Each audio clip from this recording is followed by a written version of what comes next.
നമ്മുടെ ശരീരത്തിലെ നമ്മുടെ ജീവൻ്റെ ഒരു കൺട്രോളിങ് സ്റ്റേഷൻ എവിടെയാണ്? നമ്മുടെ തലയിലൊന്ന് കൈവച്ചോ. ഈ തലയോട്ടിക്കുള്ളിലെ ഈ തലച്ചോറിലാണ്. നമുക്കൊരുപാട് ഇതിനെക്കുറിച്ച് നമ്മൾ കേട്ടിട്ടുണ്ട്. അപ്പോൾ ഈ തലച്ചോറിൻ്റെ ഉള്ളിലെ മൊത്തത്തിൽ ഒരേ സ്ഥലത്തു നിന്നാണോ നമ്മുടെ ഈ നിയന്ത്രണം വരുന്നത്? ഇന്ന് ഞാൻ തലച്ചോറിൻ്റെ ഉള്ളിലെ 4 ലോബുകളും അതിൻ്റെ പ്രവർത്തനങ്ങളെക്കുറിച്ചും കുറച്ചൊന്ന് പറഞ്ഞു തരാൻ ഉദ്ദേശിക്കുകയാണ്. കാരണം ഇതൊക്കെ നമ്മൾ അറിഞ്ഞിരിക്കണം. മനസ്സിലായില്ലേ? ആദ്യം നമ്മൾ കാണുന്നത് ഫ്രണ്ടൽ ലോബാണ്. ഒരുപക്ഷെ മനുഷ്യന് ഏറ്റവും വികസിച്ച ഒരു ലോബ് ഇതാണ്. നമ്മൾ മനുഷ്യനായി നിൽക്കുന്നതും ഇതുകൊണ്ടാണ്. അല്ലെങ്കിൽ നമ്മൾ മറ്റു മൃഗങ്ങളും തമ്മിൽ ഒരു വ്യത്യാസമൊന്നും ഉണ്ടാവില്ല.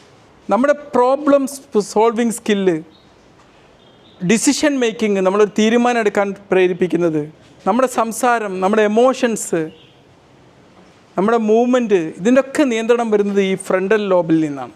ഇനി അടുത്തത് നമ്മളെ പറൈറ്റൽ ലോബാണ്. അത് top middle of the brain. ഇവിടെ നിന്ന് വരുന്നത് മറ്റ് ഡിപ്പാർട്ട്മെൻറ്റുകളിലേക്കുള്ള കൺട്രോളുകളാണ് വരുന്നത്. നമ്മുടെ സ്പർശനം, ഇടത് വലത് വേർതിരിവ്, വായന കഴിവ്, ഇതിൻ്റെയൊക്കെ നിയന്ത്രണം വരുന്നത് ഈ പറൈറ്റൽ ലോബിൽ നിന്നാണ്. അടുത്തതായിട്ട് ഓക്സിപിറ്റൽ ലോബാണ്. ഇവിടുന്ന് വരുന്ന പ്രവർത്തനം എന്താണ്?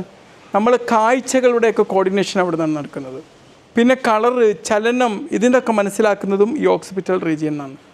ഇനി സൈഡ് ഓഫ് ബ്രെയിനിൻ്റെ സൈഡ് ഭാഗത്തുള്ള ടെമ്പറൽ ലോബാണ്. നമ്മുടെ ഓർമ്മശക്തി, നമുക്കൊരാളെ മുഖം തിരിച്ചറിയാനുള്ള ശക്തി. പിന്നെ തലച്ചോറിൻ്റെ ഒരു ബേസിലുണ്ട്, അവിടെ കാണുന്നൊരു ഇതാണ് സെറിബെല്ലം എന്ന് പറയുന്നത്. നമ്മുടെ ബാലൻസിന് സഹായിക്കുന്നത്, നമ്മുടെ ഫൈൻ മോട്ടോർ മൂവ്മെൻറ്റ്സ്, കോർഡിനേഷൻ, ഇതിനൊക്കെ സഹായിക്കുന്ന ഏരിയയാണ് സെറിബെല്ലം. ഇനി തലച്ചോറിൻ്റെ ലോവർ ബാക്കിലുള്ളൊരു ഭാഗമാണ് ബ്രെയിൻ സ്റ്റം എന്ന് പറയും. ഇതെന്തൊക്കെയാണ് കൺട്രോൾ ചെയ്യുന്നത്? നമ്മുടെ ഉറക്കം, നമ്മുടെ ടെമ്പറേച്ചർ കൺട്രോള്, നമ്മുടെ ബ്രീത്തിങ്, നമ്മുടെ ദഹനം, ഇതിനൊക്കെ നിയന്ത്രിക്കുന്ന ഏരിയയാണ്. ഇനി കുറച്ച് ബ്രെയിനിൻ്റെ കുറച്ച് ഫണ്ണി ഫാക്ട്സ് കൂടി പറയാം. നമ്മുടെ തലച്ചോറിൽ 86 ബില്യൺ ന്യൂറോൺസ് ഉണ്ട്. നമ്മുടെ ബ്രെയിൻ ഒരിക്കലും നിശ്ചലമാവുന്നില്ല. ഈവൺ ഉറങ്ങുമ്പോൾ പോലെ പ്രവർത്തിച്ചുകൊണ്ടിരിക്കുകയാണ്. ഒരു ബൾബൊക്കെ കത്തിക്കാൻ മാത്രം ഇലക്ട്രിസിറ്റി അതിനകത്ത് ഉൽപ്പാദിപ്പിക്കുക. ഏതായാലും ഈ ഫാക്റ്റുകളൊക്കെ മനസ്സിലായല്ലോ.